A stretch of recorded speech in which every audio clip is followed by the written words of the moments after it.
Hey everyone, it's Mrs. D, and I'm coming at you with some tips and tricks about Google Slides.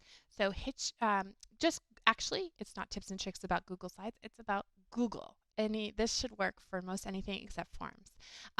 So, hit your notification button, like, subscribe, leave me a comment. This is going to be some great and super helpful stuff. I use this stuff constantly.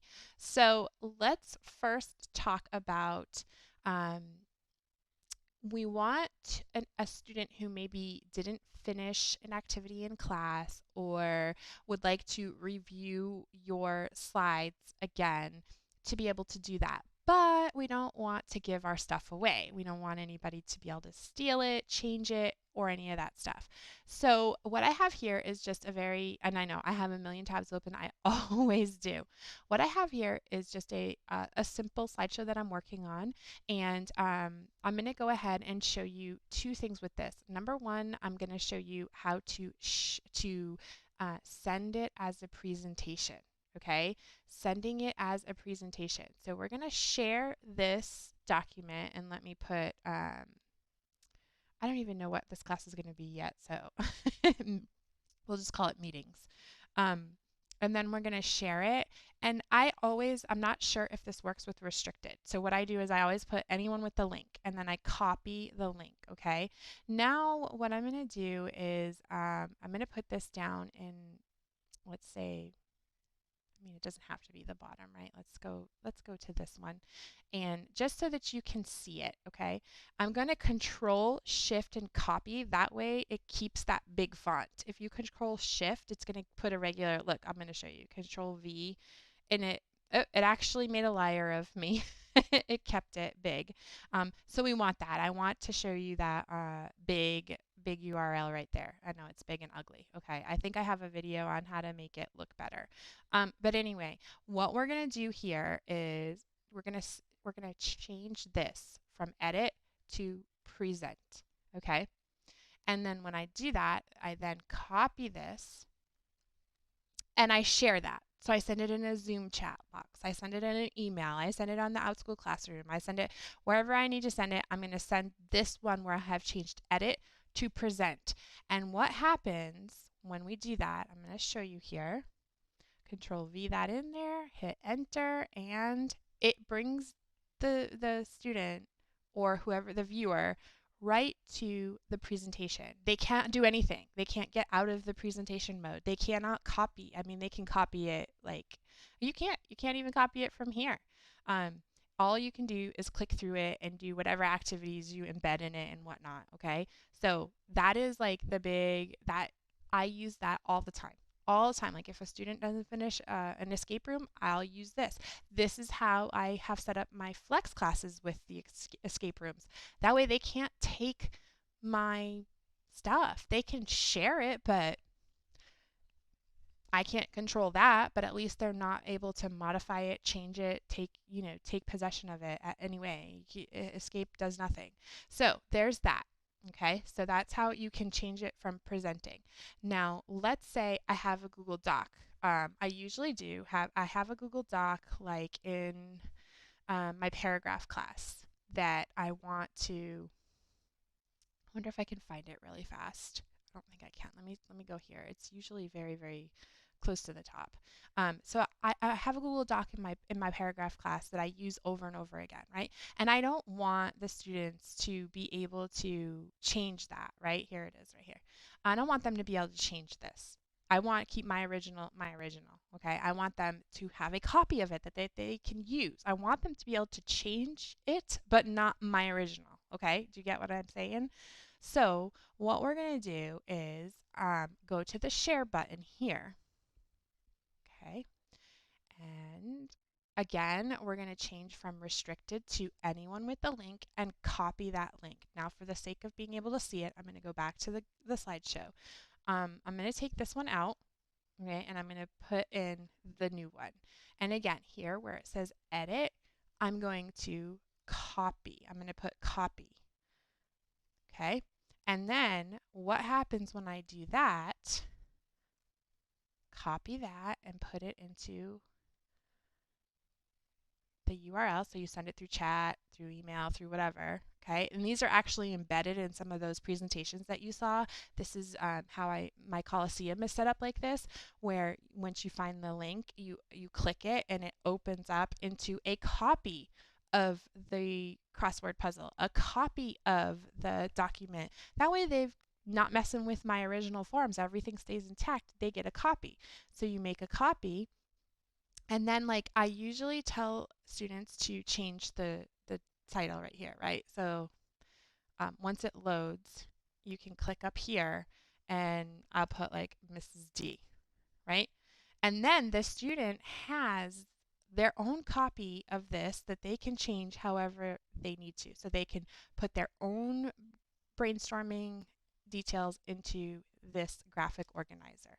Okay, you see how it's editable. Now, if you want to interact with the student on a document, you can click share, and we're going to change it from restricted to anyone with the link. But now if we click viewer, all that does is let you see it. Okay, so if we don't do this, let me start from the beginning. If we just click share and copy the link, this sends you into something that says you need to request permission. I'm sure we've all gotten that before. Now with Outschool and Allschool and some of our italki and all of our commercial use platforms, you're not supposed to share email addresses, and that's what this would do if you request access. So to avoid that, we go to anyone with the link. Now we can send it that way, but then we can only view it. Okay? So if you want to be able to work on a document with a student, you can do commenter, and that's still going to keep your information private. Editor also will, to an extent, because if you know how to dig around, you can get the information. Like you can get the emails from there. But editor will allow you to, the difference between editor and commenter is that editor will allow you to actually type and change the document. Commenter will only allow you to comment on what the student, first let's say it's the student, needs to change. Okay, so commenter would be fine as a teacher, and so you could and then copy link, hit done, and then you send the link that way, and anybody who has that link is able to make comments on the student's work. Okay, so that's also super useful. All right, so we've done copying, we've done presenting, we've done sharing, downloading high profile JPEGs. So all of my YouTube videos are created, have a thumbnail that's been created from Google Slides. They're all Google Slides. I have a thumbnail Google slide that is just like so long. It's got every thumbnail I've ever created on there. But wait, how did you get it into the YouTube? I thought it had to be a JPEG. Okay, it does. It does have to be a JPEG. So what do? We go to the slide that we want to keep. Okay, actually, I could probably, do I have it open? Oh my gosh, I don't have my thumbnail slides open. Okay, anyways, let's say this is the thumbnail. I want to save this as a JPEG to post in the classroom. Like I did that last week. I wanted the paragraph, the parts of a paragraph posted in one of my Outschool classrooms. And so I went to the paragraph presentation and I downloaded the JPEG of just that slide, not the whole slideshow, just that slide. So I went to the slide over here in the pane, like you see it on this left hand pane, right? And then we go to File and we go to Download, and then you can download it as a PowerPoint, you can download it as a PDF, you can download it as a JPEG. So that's where you do that. Download it as a JPEG. Now you have this JPEG that you can share where they, have the information that you want them to have without having the whole slide, 100 and something slideshow, right? PowerPoint, you can download it as a PowerPoint, but you will lose some of your quality and you'll have to edit it. So keep that in mind. Also, like after a class, after I present a class, I often share the PDF with my students so that they can have a copy of the notes that we were looking at in the class. And some students have found that to be super helpful. So that's another thing that you can do is download a free PDF copy of this and share that as however you would like. Now, one last thing, because there's always 5, right? So we've done copying, we've done presenting, we've done sharing, we've done downloading thumbnails and PDF files and all that. Last one. You're going to love this one. You're going to love it. First of all, You saw in another video, if you were watching that video on the big commercial teacher tip about Google, is that you can have add-ons, right? And so we have add-ons right here. Basically, any add-on that you like, you can try to see if it's there. So you can see I have Nearpod on here. I have Pear Deck. I have Unsplash, free clip art, even though I don't ever use a lot of these because I just use Google. But anyway, another thing that I want to show you is that a lot of Google applications have free, ready for this? Free commercial use templates. Okay? Free commercial use templates. That means you don't have to create a slideshow from the very beginning for a presentation. Let's go to Slides Go. Whoop, let me spell it right. Slides Go. And you guys, you not only can you get it for Google, you can get it for PowerPoint too. These are free. Like you can do like 5 a month for free. There are some premium ones, but the amount of free ones is amazing. It's amazing. And you can, I mean, and they're full slideshows. You know, this is it. They've got 33 slides that you're getting, and then you just tweak it to the way that you want it to look.